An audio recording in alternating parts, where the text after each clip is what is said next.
Dieu est capable, ça devient dangereux. Ça devient dangereux. Il y a quel est le péché que Dieu ne peut pas pardonner? Quel est le péché que Dieu ne peut pas pardonner? Si c'est prostituée, Jésus a pardonné. Si c'est brigand, Jésus a pardonné. Dites-moi encore. Toutes sortes de péchés, les collecteurs d'impôts, tous ceux-là, Jésus dit, ils sont enfants de Dieu. Qu'est-ce que tu as encore déjà fait que Dieu ne peut pas pardonner? Une prostituée, ça va de soi. C'est quelqu'un qui a fait des avortements à répétition. Ou bien, si tu viens bien faire ton travail, est-ce que tu vas porter une grossesse? Quand ça vient, tu enlèves. Mais ces femmes-là marchaient avec Jésus. Aidaient Jésus dans son ministère. C'est pour dire que Dieu est capable. Ne jetons pas nos enfants. Lui, là, on ne peut plus rien faire pour lui, celle-là. Non, elle est trop pourrie, elle est gâtée. Où elle est là? Il n'y a plus quelqu'un qui va l'aider. On a tout dit, on a tout fait, elle ne peut pas changer. Mais Dieu dit, elle peut changer. C'est pourquoi il a voulu que tu sois sa mère, tu sois son père. Parce que Dieu veut travailler au travers de toi. Souvent, on ne comprend pas notre ministère. On se dit que c'est les gens qui sont à l'église seulement qui doivent prier. Alors que Dieu t'a donné des personnes difficiles. Quand tu vas prier et que cette personne, sa vie sera transformée, tu es quoi? Intercesseur. On n'a pas besoin de porter rouge et blanc. Tu es intercesseur comme ça. Parce que c'est nous tous que Dieu a appelés. C'est nous tous. Mais il y a certaines personnes aussi qui font qu'elles sont élues. Si tu veux te contenter d'être appelé, tu seras appelé. Si tu viens élu, tu seras élu. Mais c'est les œuvres que tu vas faire. C'est cela que Dieu va voir en toi et puis va te mettre dans la catégorie des élus. Sinon, Jésus a choisi 72 personnes. Mais comme il voit tout, il sait tout, il a vu dans ces 72 là qu'il y a 12 personnes, eux là, ils sont prêts à tout pour lui. Et puis les amis à part, vrai ou faux. Mais dans 12 là, il a pris encore 3. Pierre, Jacques et Jean. Même s'ils ont dormi après à la porte, c'est pas grave. Donc tu peux être élu. Faut pas dire, il y a mon frère Léon qui veut prier pour moi. Pour que mon enfant soit transformé, il faut que mon frère Léon, Berger Hilaire, la soeur Roland, le frère Bois, madame Netro, Isabelle, madame Taylor. Si c'est pas cela, mon fils ne peut pas être transformé. Non, toi-même. Avant de faire de madame Taylor une intercessrice, toi-même tu es intercessrice déjà dans ta maison. Parce que c'est à toi que Dieu a confié ses enfants. Et Dieu croit en toi, il a confiance en toi, il compte sur toi, il sait que par toi, si tu pleures vers lui, à cause de son enfant qui s'égare, il va écouter ta prière, parce que ce que tu veux, c'est le bien de ce frère, c'est le bien de cet enfant, c'est le bien de cette soeur. Donc Dieu va agir. Dieu veut qu'on relève ceux qui sont tombés. C'est notre mission. Il dit, l'Esprit de Dieu est descendu sur moi pour guérir les malades. Il dit, je ne suis pas venu pour les bien portants. Je suis venu pour les pauvres, les malheureux, les pauvres, les malades, les pécheurs. Et c'est à cette mission que Jésus nous appelle. Il n'est pas venu pour dire, regarde seulement ceux qui sont beaux, bien sapés, qui ne font jamais de bêtises, et puis tu vas les camarades. Non. Il mangeait avec les pharisiens. C'est ce qui scandalisait les gens. Il mangeait avec les pauvres, les démunis. Il mangeait avec les gens dont la réputation était salie. Regarde, à la croix, quand Jésus a dit, aujourd'hui même, tu vas avec moi dans le royaume. Il n'a pas parlé de Pierre. Pourtant, Pierre était le chef de ses disciples. Il n'a pas dit, attends que je prenne Pierre d'abord. Je t'ai compris, hein? Tu m'as dit de te pardonner, je te pardonne. Mais attends que Pierre vienne, puisque c'est à lui que j'ai dit qu'il va être le chef de mes disciples. Il dit, aujourd'hui même, tu vas avec moi dans le royaume. Parce qu'il a reconnu son péché, parce qu'il a demandé simplement pardon dans l'humilité. Tu veux que Dieu travaille avec toi? Tu veux que Dieu augmente ta grâce? Pas une grâce d'abord matérielle, mais des charismes, des dons spirituels. Pardonne. Pardonne. Ça ne t'enlève rien, mais ça augmente beaucoup de choses en toi. Parce que l'amour éteint la flamme de la haine. Tu peux te fâcher. Jésus même s'est fâché. Il a pris dans le temple les gens qui étaient venus vendre des animaux, il les a tous jetés dehors. On ne nous dit pas de ne pas nous fâcher. Mais il y a un temps pour se fâcher et un autre temps pour ne plus se fâcher. Si ton fâchement là, c'est bon, Dieu, au moment opportun, il va faire voir à ceux-là pourquoi tu étais fâché. Pourquoi tu t'étais comporté comme ça. Mais ce n'est pas en restant là, en magasinant tout, que Dieu va prendre ta défense. Donc n'agissons pas comme ces deux enfants. Nous, on a le droit de. Les autres n'ont pas le droit. Pourquoi? On est qui? C'est Dieu qui décide. Et c'est son Esprit Saint qui est suprême, qui est l'Esprit au-dessus de toutes choses. Tu décides de tout. Parce que Dieu gouverne avec le Fils et avec l'Esprit Saint. Dieu gouverne avec Jésus qui est sa parole et avec la puissance du Saint-Esprit. Si tu n'es pas à l'écoute de ces deux personnes, tu ne peux pas connaître Dieu. Tu ne peux pas apprendre de Dieu. Tu ne peux pas connaître les desseins de Dieu. Tu vas parler dans ta chair et tu vas penser que ce que tu fais ou ce que tu dis, c'est ça qui est réel. Notre Dieu est un Dieu de vérité. Il est un Dieu de justice. Il est un Dieu de vérité. Mais la vérité de Dieu relève. La vérité de Dieu n'écrase pas, ne condamne pas. Pourquoi j'ai dit la vérité de Dieu relève? Voilà la parabole de la prostituée. C'est vrai, elle avait tort. Et elle devait être lapidée selon la loi mosaïque. Et Jésus lui a dit, il dit, va, ne recommence plus. Ça veut dire qu'il a reconnu, Jésus sait que ce qu'elle a fait, c'est pas bon. Mais devant tout le monde, il a dit, prostituée, on ne pas. Pourquoi on t'a pas dit que tu peux faire moi, t'as tout gâté, c'est maintenant tu viens. Non. C'est comme ça que nous nous comportons souvent. Quand quelqu'un a fait quelque chose. Quand quelqu'un a fait quelque chose. Oh, lui là, c'est un voleur. Celle-là, c'est une voleuse. Non, celle-là, elle fait comme ça. Lui, il a fait comme ça. Lui, il a fait comme ça.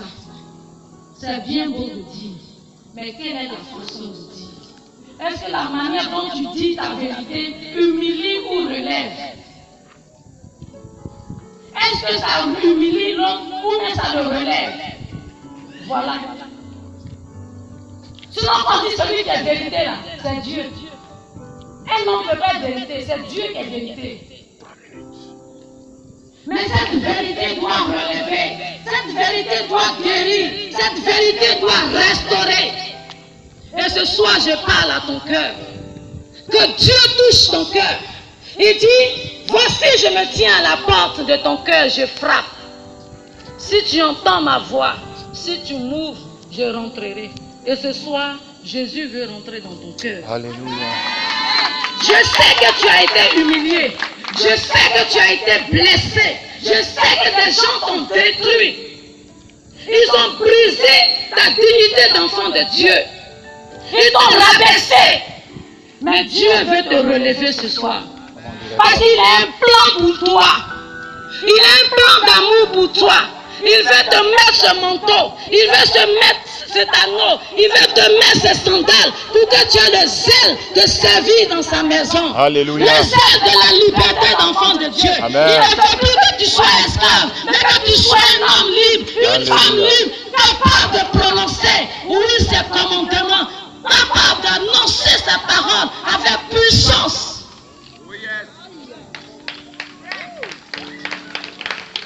C'est pourquoi je veux simplement que tu entendes ce chant. J'étais en palabre, ou du moins j'étais fâché avec mes soeurs. Et je tirais la couverture sur moi. Et je priais, je pleurais. Parce que Dieu me regardait en colère. Il n'était pas fier de moi. Et je dormais. Quand je me suis réveillée, les larmes coulaient de mes yeux. Et ce chant me venait. J'ai chanté et j'ai appelé mon fils. J'ai dit, il faut jouer pour moi. Et le chant dit ceci. J'ai longtemps marché loin de toi. J'ai longtemps vécu loin de ta face. J'ai longtemps marché loin de toi. J'ai longtemps vécu loin de ta face. Aujourd'hui que tu m'as touché, aujourd'hui que tu m'as saisi, aujourd'hui que tu m'as touché, aujourd'hui que tu m'as saisi. Changer, je veux changer pour faire ta volonté. Changer, je veux changer pour toi, pour faire ta volonté. J'ai longtemps marché loin de toi, j'ai longtemps vécu loin de ta face, j'ai longtemps marché loin de toi, j'ai longtemps vécu loin de ta face. Aujourd'hui que tu m'as touché,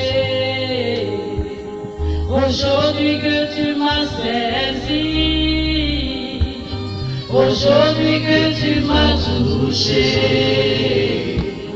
aujourd'hui que tu m'as saisi.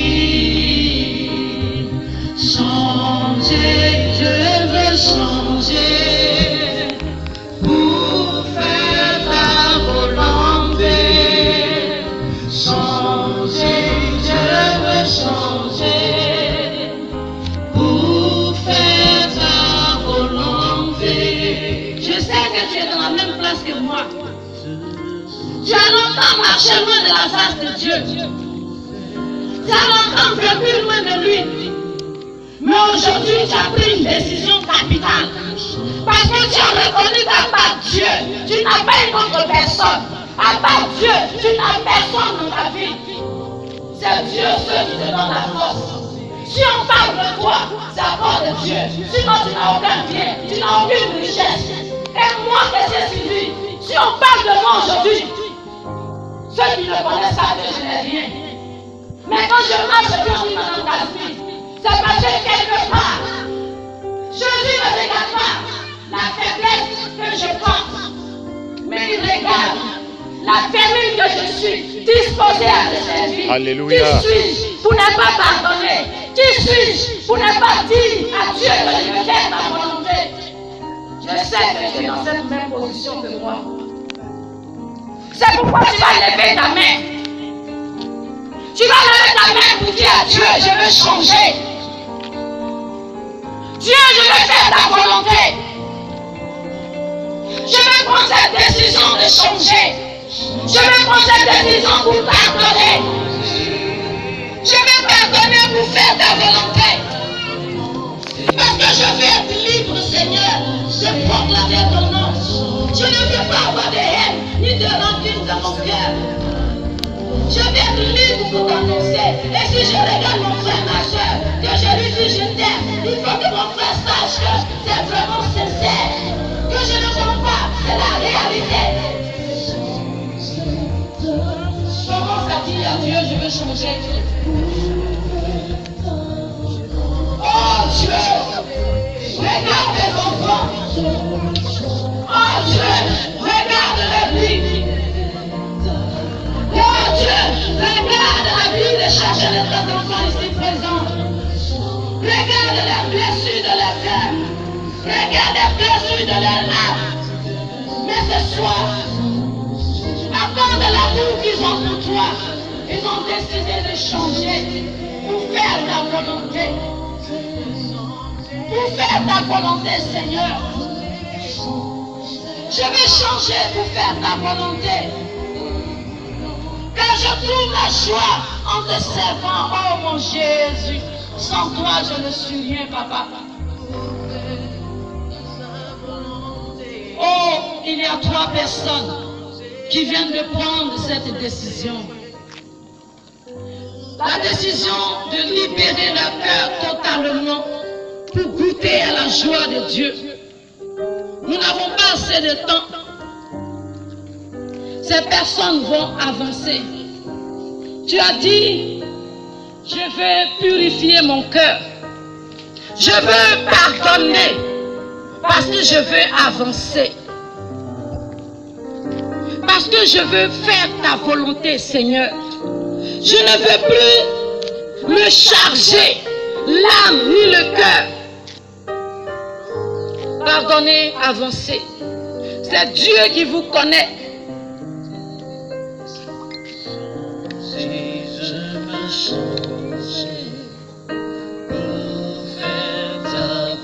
J'attends les 2 autres personnes. Je veux changer. Parce que tu as trop donné la place à ces personnes pour qui tu as de la haine, tu as de la rancune.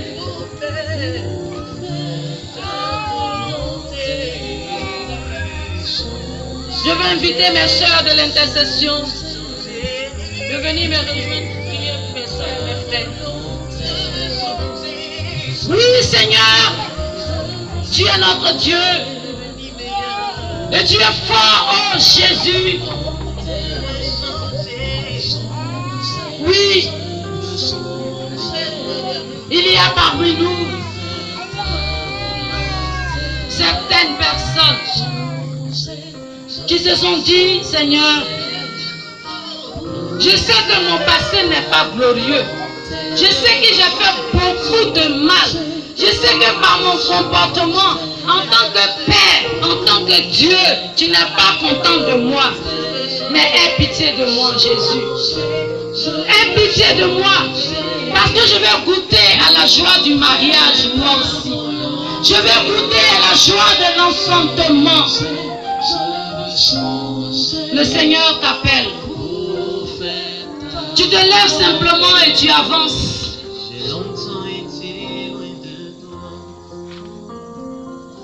Je voudrais demander au ministère louange et adoration